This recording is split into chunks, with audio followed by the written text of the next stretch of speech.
Kisah Sang Penakluk. Lanjut lagi, jangan lupa like, komen dan share cerita ini ke media sosial yang sahabat punya. Terima kasih. Bab tahun 1298 sampai tahun 1300. Setelah memimpin tim untuk meninggalkan Dasigou, Charlie Qin, Komandan Pedang Biru, tidak pergi ke tempat lain, tetapi kembali ke puncak gunung tempat Qi Jianfeng berlatih bersama orang-orang kepercayaannya. Sekarang jelas telah menjadi pangkalan Charlie Qin dan seluruh Pedang Biru. Di satu sisi, medan di sini sangat berbahaya. Di sisi lain, jika Anda tinggal di sini, Anda dapat mengetahui dinamika Qi Jianfeng dan pasukan 2046 untuk pertama kalinya.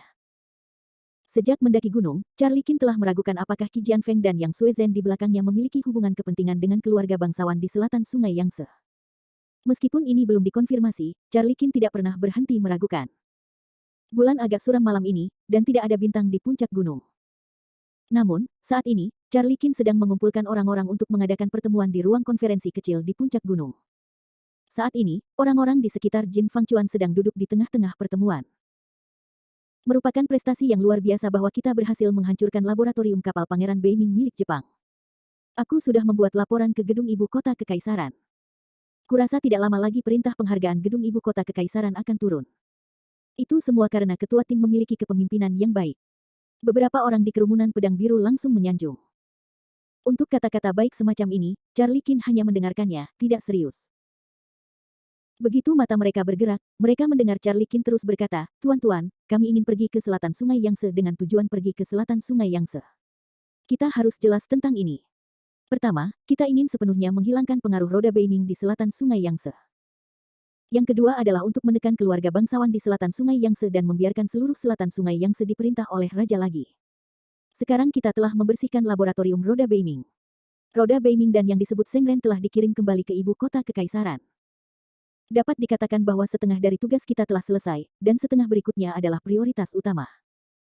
Bagaimana menangani dan mengendalikan 8 keluarga di selatan Sungai Yangtze adalah tujuan akhir dari perjalanan kita." Sambil berkata demikian, mata Charlie Qin segera beralih ke Nalan Qinger. "Qinger, akhir-akhir ini kamu bertanggung jawab untuk mengawasi 8 keluarga di selatan Sungai Yangtze. Apa yang kamu punya?" Setelah datang ke gunung ini, Yang Jun diam-diam telah mengirim orang untuk mengawasi keluarga bangsawan di selatan Sungai Yangtze. Bukan orang lain yang melakukan ini untuk Charlie Qin, tetapi generasi Pedang Biru kecil yang dipimpin oleh Nalan Qinger. Mendengar pertanyaan Charlie Qin, Nalan Qinger segera berdiri dan berkata, "Kapten, akhir-akhir ini orang-orang kita mengawasi 8 keluarga ini siang dan malam. Namun, tampaknya tidak ada yang aneh dengan mereka. Kecuali Li Ziqiong dan Lingnan Zangjia memiliki jejak memobilisasi pengawal keluarga, yang lainnya tampak sangat tenang dan tidak ada yang aneh." "Oh, benarkah?" Charlie Qin tidak dapat mempercayainya. Bagaimanapun, menurut pendapat Charlie Qin, dia dibunuh tak lama setelah dia tiba di Linhai. Jelas bahwa seseorang telah menyampaikan berita itu kepada keluarga bangsawan di selatan Sungai Yangtze ini. Menurut kebenaran, jika Panglima Perang Jiangnan ini mendapatkan berita itu, mereka tidak mungkin begitu diam. Bagaimanapun, apa yang harus mereka lakukan untuk menyelamatkan hidup mereka dalam situasi yang penuh badai seperti itu? Dengan desisan kecil, Charlie Qin merasa sedikit bingung. Dia tidak dapat memahami apa yang ingin dilakukan oleh para anggota klan di selatan Sungai Yangtze ini dan kartu apa yang membuat mereka begitu yakin sehingga mereka tidak bergerak. Melihat Charlie Qin berpikir keras, Nalan Qinger tidak berani membuka mulutnya, jadi dia diam-diam menatap Charlie Qin, menunggu instruksi Charlie Qin berikutnya. Setelah setengah menit, Charlie Qin terengah-engah dan berkata, "Qinger, silakan. Kamu baru saja mengatakan bahwa keluarga Li Dihuyang dan keluarga Zhang di Lingnan memindahkan penjaga keluarga. Apa yang mereka lakukan pada akhirnya? Ceritakan lebih banyak tentang itu." "Ya." Setelah mendengar pertanyaan Charlie Qin, Nalan Qinger berkata lagi, "Kapten, Li Ziqiong dan Zhang Xianzong tidak pernah bersikap damai akhir-akhir ini, tetapi yang membuatku merasa aneh adalah bahwa penjaga keluarga Li dan penjaga keluarga Zhang semuanya pergi ke Linhai pada saat yang sama. Dekat laut." Mendengar nama tempat ini, Charlie Qin mengerutkan kening lagi. Namun, Nalan Qinger menundukkan kepalanya dan berkata dengan kemarahan yang tidak dapat dijelaskan, "Selain itu, kami menemukan bahwa target mereka semuanya menghadap ke laut dan kota langit." "Gah." Mendengar kata-kata Nalan Qinger, baik Charlie Qin maupun Lang Ya di satu sisi semuanya berteriak dan menunjukkan ekspresi aneh. Secara khusus, Lang Ya bahkan berkata, "Qinger, apakah kamu bercanda? Pergi ke kota langit, dengan cara apa mereka tidak akan mencari kematian? Siapa yang tinggal di kota langit? Itu Kevin Ye dan Ye Shuai. Apa yang ingin dilakukan keluarga Li dan Zhang Jia? Bukankah ini panggung sandiwara?" Nalan Qinger mengangkat bahu tak berdaya, "Awalnya, aku tidak percaya, tetapi itu benar. Orang-orang kita memang melihat dua kelompok orang ini memasuki kota langit, tetapi mereka hanya... Apa? Charlie Qin terus bertanya. Nalanchinger menjawab, hanya saja orang-orang ini tidak pernah melihat mereka keluar setelah mereka masuk. Gigi serigala mencibir dan berkata, Kinger, bukankah ini hal yang biasa? Mudah untuk memasuki kota langit, tetapi aku khawatir tidak semudah itu untuk keluar hidup-hidup. Ini adalah gaya Yesuai dalam melakukan sesuatu. Mengenai godaan Langya, Charlie Qin tidak memperhatikannya, tetapi berkata, Kinger, apakah kamu terus mengatakan, selama periode waktu ini, apakah ada kegiatan lain dari 8 keluarga di selatan Sungai Yangtze, dan apakah kamu bermaksud mengadakan pertemuan keluarga di selatan Sungai Yangtze? Ini. Nalanchinger ragu-ragu dan berkata, tidak, setidaknya belum. Charlie Qin sekali lagi mendesis dingin, baiklah, aku tahu. Setelah mengatakan itu, Charlie Qin sekali lagi terdiam, tampaknya sedang memikirkan apa yang harus dipikirkan. Fang Si serigala di satu sisi meremehkan, Kapten, apa yang harus kita pikirkan tentang begitu banyak hal yang harus dilakukan? Karena kita telah membersihkan kaki belakang roda Beiming, kita mungkin juga mengulangi trik lama dan langsung membawa orang untuk menghancurkan 8 keluarga di selatan Sungai Yangtze, agar tidak memiliki mimpi panjang. Langya adalah seorang pejuang sejati. Dia tidak memiliki banyak liku-liku seperti Charlie Qin, jadi sejujurnya. Namun, Charlie Qin segera menolak usulan Langya dan berkata, tidak, Jiangnan adalah lumbung dunia. Anda tidak bisa begitu tergesa-gesa dalam menangani hal-hal di sini. Anda harus memikirkannya untuk waktu yang lama. Di sini Charlie Qin sedang berbicara, tiba-tiba ledakan dering ponsel mengganggu pikiran semua orang. Charlie Qin mengangkat telepon genggamnya dan melihat ide penelepon di atas. Dia berkata sambil tersenyum, ini adalah putra militer. Tampaknya anak ini telah tiba di ibu kota Kaisar. Sambil berkata demikian, Charlie Qin menekan tombol panggil, halo, Junzi. Baru saja berkata, Charlie Qin benar-benar terdiam, dan wajahnya tampak jelek. Baiklah, begitu. Setelah berkata begitu, Charlie Qin akan menutup telepon lagi. Saat ini, Charlie Qin berdiri di depan orang-orang, tetapi dia mencubit alisnya dengan jari-jarinya, bergumam pada dirinya sendiri, dan berkata dengan senyum pahit, berita buruk, ini berita buruk lainnya. Bab 1299. Bagi Charlie Qin sekarang, saya khawatir hal yang paling menyebalkan untuk didengar adalah berita buruk, yang membuatnya merasa malu karena belum menyelesaikan karirnya dengan sukses. Saat ini, mereka yang tinggal di ruang konferensi bersama Charlie Qin adalah semua anggota tulang punggung Pedang Biru, terutama Langya, yang merupakan tokoh senior Pedang Biru. Melihat wajah masam Charlie Qin, tidak ada yang berani berbicara gegabah. Akhirnya, Langya tidak dapat menahan diri untuk bertanya. Kapten, apa yang terjadi? Junzi tidak mengawal kedua orang Jepang itu ke ibu kota kekaisaran. Berita buruk apa yang bisa dia dapatkan di sana?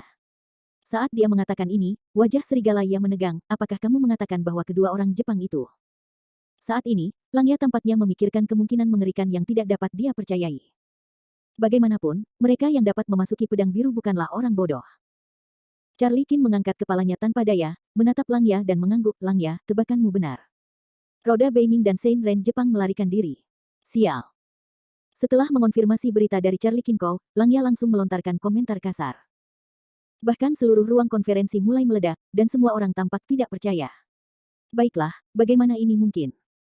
Langya bertanya, apakah mereka berdua ditinggalkan oleh Yesuai? Bagaimana mereka bisa melarikan diri?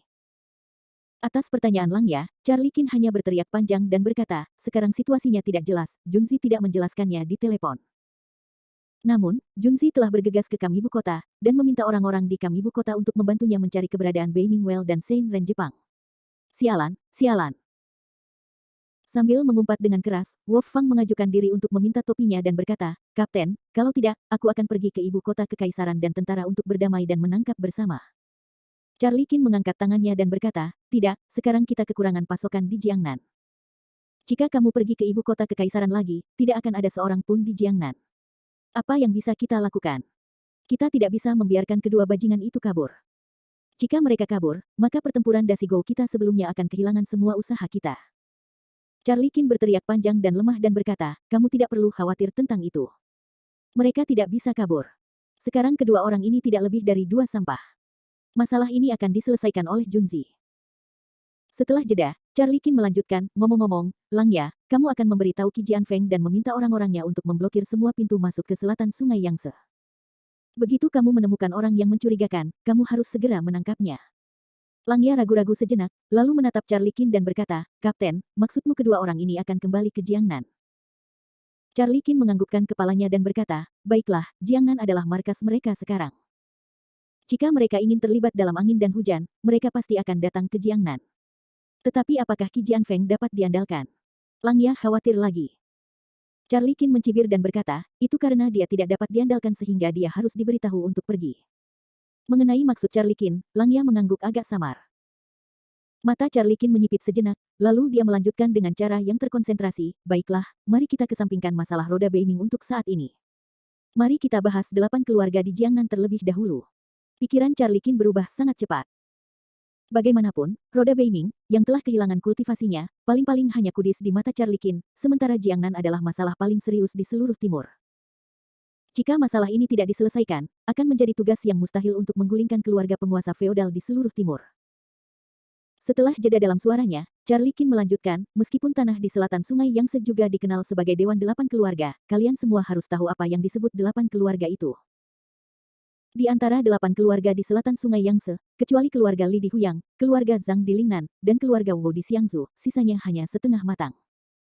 Seluruh keluarga hanya mengandalkan seorang master di alam naga dan gajah untuk mendukung fasad dengan paksa, yang tidak cukup untuk membuat takut. Jadi target utama tindakan kita di Jiangnan adalah keluarga Li, keluarga Zhang, dan keluarga Wu. Sejauh yang saya tahu, Li Ziqiong dari keluarga Li adalah produk dari bakatnya yang tua dan matang, dan dia selalu dekat dengan keluarga Ye dan keluarga Bai dari ibu kota kekaisaran. Oleh karena itu, keluarga Li hampir menjadi yang terkuat di antara 8 keluarga, dan juga yang memiliki kontak paling luas. Charlie Qin berkata, gigi serigala di ujungnya tiba-tiba menyela, itu dengan arti dari kapten, kita harus membawa keluarga Li ini untuk memotong pisau terlebih dahulu. Charlie Qin menjabat tangannya dan berkata, tentu saja tidak. Li Jiabi dulunya adalah salah satu dari 10 keluarga emas di ibu kota kekaisaran. Dia masih memiliki banyak fondasi. Terlalu sulit untuk bertemu dengannya. Selain itu, fondasi keluarga Li selalu berada di kelompok keluarga Ye di selatan sungai Yangtze. Tidak dapat dihindari bahwa keluarga Ye akan memperhatikan Li Jiabi jika dia menjadi orang pertama yang berurusan dengannya. Meskipun hubungan pribadi antara Tommy Ye dan aku baik, bagaimana kita harus menangani masalah ini? Bagaimana cara mengatasinya? Kapten, dari 8 keluarga mana kita harus mulai? Nalan Xinger juga sangat ingin tahu. Charlie Qin menyipitkan matanya sedikit, lalu tersenyum dan berkata, keluarga Zhang Jialingnan, mari kita mulai dari dia. Setelah jeda dalam suaranya, Charlie Qin menjelaskan, keluarga Zhang Jialingnan memiliki beberapa kekuatan di antara 8 keluarga, tetapi tidak terlalu buruk bagi kami, pedang biru. Terlebih lagi, keluarga Zhang selalu didasarkan pada kekuatan gelap. Hal-hal ini telah melanggar kebijakan dasar negara-negara timur, dan mereka telah belajar darinya. Ketiga, hubungan antara keluarga Zhang dan ibu kota kekaisaran tidak sedekat keluarga Li, jadi bahkan jika kita mencabutnya, keluarga Ye dan keluarga Bai tidak akan memiliki pendapat apapun. Jadi, Kapten, apa yang akan kita lakukan? Tanya Wolf Fang dengan tergesa-gesa. Charlie Qin tampak menyeringai dengan dada penuh dan membuka mulutnya. Namun, ketika Charlie Qin ingin mengatakan sesuatu, ada getaran di gunung, dan kemudian cahaya yang menyilaukan meledak dari langit yang gelap. Charlie Qin dengan cerdik mencubit alisnya, berkata dengan suara rendah, bagaimana cara mengembalikan tanggung jawab. Setelah berkata demikian, Charlie Qin menoleh ke arah gigi serigala dan berkata, gigi serigala, keluarlah dan lihatlah. Langya mengangguk, 3 langkah dan 2 langkah menuju pintu ruang konferensi. Saat ini, para pemain pedang biru di seluruh ruang konferensi menatap ke arah pintu. Setelah beberapa saat, gigi serigala berlari kembali dengan ekspresi terkejut, beberapa terengah-engah, Kapten, pintu, pintu. Melihat ekspresi aneh gigi serigala, Charlie Qin segera tidak mengerti, gigi serigala, apa yang terjadi di luar pintu. Langya tidak mengatakan mengapa setelah mendayung lama, dia hanya bisa berkata, Kapten, sebaiknya Anda keluar dan melihat-lihat. Saya benar-benar tidak tahu bagaimana menjelaskannya. Bab 1300. Kata-kata yang tak terlukiskan di mulut Langya benar-benar membuat seluruh ruang konferensi pedang biru penasaran. Tentu saja, Charlie Qin adalah yang paling penasaran saat ini. Bagaimanapun, hari yang gelap tiba-tiba menyinari puncak gunung dengan cahaya seperti itu, yang aneh bagi kita semua. Saat ini, Charlie Qin dapat berkata pada dirinya sendiri, apakah ada monster di gunung? Namun, kita harus mengatakan bahwa pikiran Charlie Qin benar-benar salah. Meskipun ada iblis di timur, kebanyakan dari mereka telah terkonsentrasi di Pulau Iblis Emas. Bahkan jika ada beberapa dari mereka di pedalaman, mereka hanya 3 atau 2 anak kucing. Saat ini, Charlie Qin adalah yang pertama memimpin para pemain pedang biru di ruang konferensi untuk keluar. Saat ini, alun-alun puncak tidak hanya pedang biru, tetapi juga Qi Jianfeng dan tentaranya. Ketika Charlie Qin membawa sekelompok orang keluar dari ruang rapat, ada keributan di seluruh puncak gunung. Qi Jianfeng adalah yang pertama berdiri di depan semua orang. Puluhan orang itu terus-menerus menatap langit yang gelap, mencari benda-benda yang tidak dapat bersinar di langit hari itu. Semua orang membicarakannya. Apa-apaan benda ini yang dapat bersinar begitu terang di kegelapan? Apakah itu alien, UFO? Dengan suara ini, Charlie Kin datang bersama orang-orang. Di atas semua orang, Charlie Kin melihat ke udara. Tiba-tiba, hati Charlie Kin bergetar hebat dan tanpa sadar berkata, senjata ajaib, apakah itu senjata ajaib? Meskipun Charlie Kin tidak pernah memiliki senjata ajaib, dia adalah pemimpin tim pedang biru. Secara alami, dia akrab dengan napas senjata ajaib itu. Jadi dia dapat mengenali benda itu di langit sekilas. Tentu saja, pada saat ini, Charlie Kin lebih bersemangat daripada takut, karena ketika dia keluar dari Dasigo, Charlie Kin masih mencari Kevin Ye untuk meminta senjata ajaib itu. Dia tidak menyangka bahwa dalam waktu 2 hari, Kevin Ye telah berhasil menyempurnakan senjata ajaib dan mengirimkannya kepadanya. Pada saat ini, kegembiraan di hati Charlie Kin lebih melonjak dari sebelumnya, karena mulai sekarang, Charlie Kin juga orang yang memiliki alat ajaib. Melihat Charlie Kin menatap langit, Qi Jianfeng berjalan ke arah Charlie Kin dan ragu-ragu sejenak. Qi Jianfeng tidak tahu mengapa dia berkata, Qin Shaoshuai, ini, aku tidak tahu mengapa ada sesuatu yang aneh di langit, ini. Jelas, Qi Jianfeng aneh bagi Qi Jianfeng, bahkan tidak pernah terdengar, jadi dia tidak tahu bagaimana menghadapinya. Ketika Charlie Kin tiba, dia mencoba yang terbaik untuk menekan kegembiraan di hatinya dan melambaikan tangan kepada Qi Jianfeng, Qi Xiaowei, bawa orang-orangmu dan pergi dulu.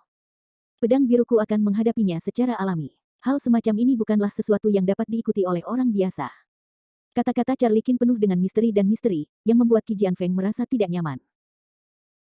Bagaimanapun, Qi Jianfeng tahu apa yang dilakukan Charlie Kin dan Lan Jian, tetapi orang-orang ini secara khusus bertanggung jawab atas hal-hal aneh di timur. Karena Charlie Kin berkata demikian, Qi Jianfeng tidak berani untuk tidak mematuhinya. Dia dengan cepat mengangguk dan berkata, ya.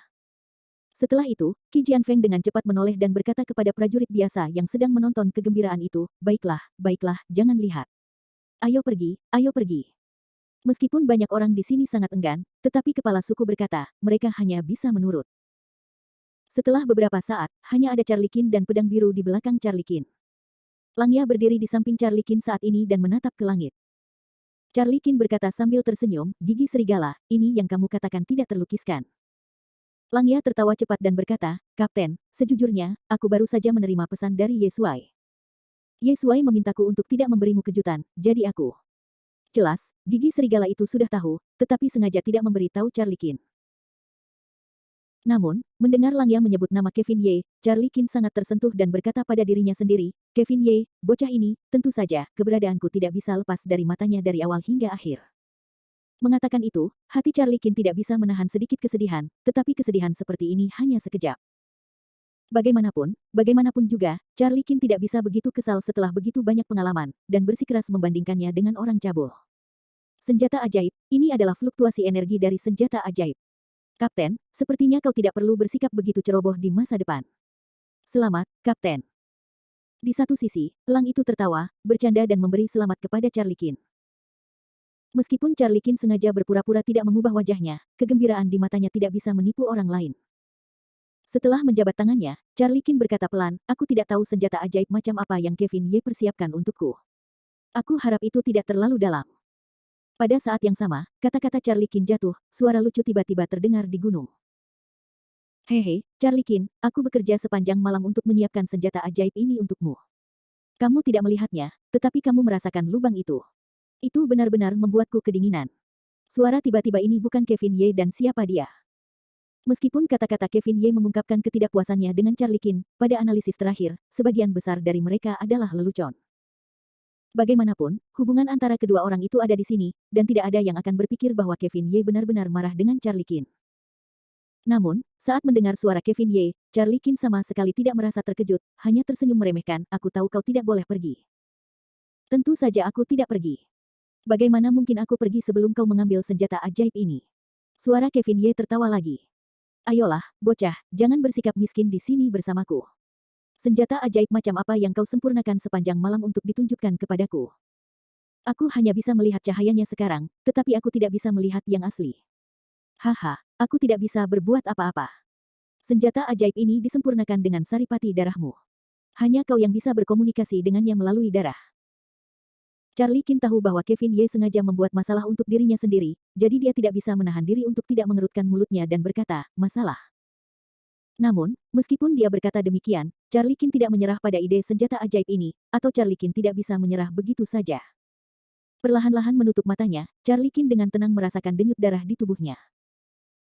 Pada saat yang sama, langit yang dipenuhi cahaya tak berujung mulai perlahan berkumpul. Charlie Qin merasa telinganya seperti ada sesuatu yang memanggilnya. Namun, Charlie Qin tidak dapat melihat saat ini, tetapi Elang dan yang lainnya dapat melihat dengan jelas. Pada saat ini, meskipun puncak yang berlawanan adalah konvergensi cahaya, tetapi sebuah benda bundar sedang mekar, cahaya keemasan terbang dengan ganas ke arah Charlie Qin. Lihat, lihat, kemari. Namun, saat ornamen itu terbang semakin dekat, semua pemain pedang biru dengan bodohnya menatap senjata ajaib yang terus-menerus berputar di dahi Charlie Qin. Langya tidak dapat menahan tawa, aku akan mengambilnya, apa ini? Apakah ini senjata ajaib?